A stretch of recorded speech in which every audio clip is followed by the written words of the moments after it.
After the death of Saul, when David had returned from striking down the Amalekites, David remained 2 days in Ziklag.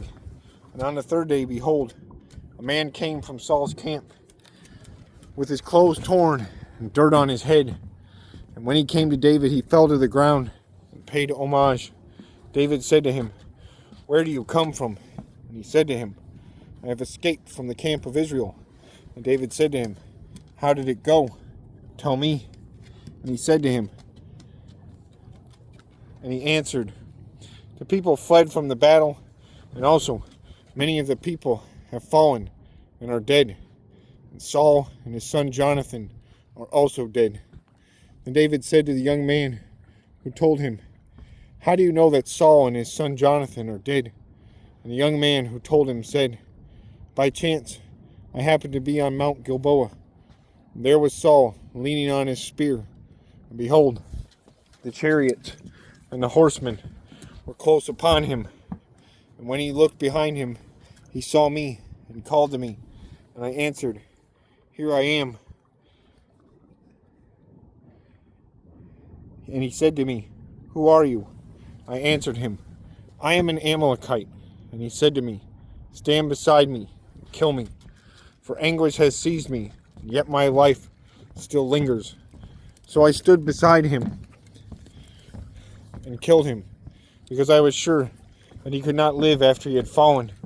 And I took the crown that was on his head and the armlet that was on his arm, and I have brought them here to my Lord." Then David took hold of his clothes and tore them, and so did all the men who were with him. And they mourned and wept and fasted until evening for Saul and for Jonathan his son, and for the people of the Lord, and for the house of Israel, because they had fallen by the sword. And David said to the young man who told him, "Where do you come from?" And he answered, "I am the son of a sojourner, an Amalekite." David said to him, "How is it you were not afraid to put your hand to destroy the Lord's anointed?" And David called one of the young men and said, "Go, execute him." And he struck him down so that he died.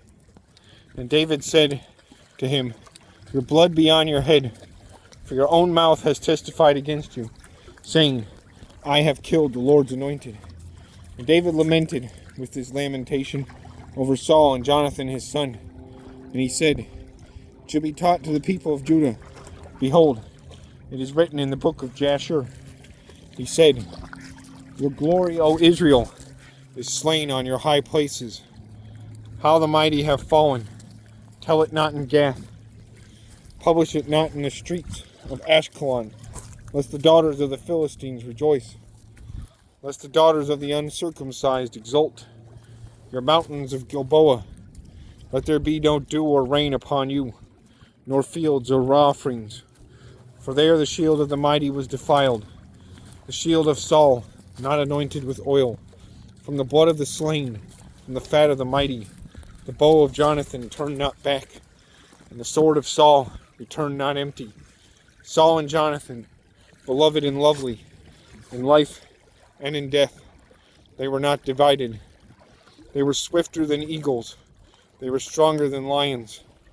You daughters of Israel, weep over Saul, who clothed you luxuriously in scarlet, who put ornaments of gold on your apparel. How the mighty have fallen in the midst of the battle. Jonathan lies slain on high places. I am distressed for you, my brother Jonathan. Very pleasant have you been to me. Your love to me was extraordinary, surpassing the love of women. How the mighty have fallen, and the weapons of war perished.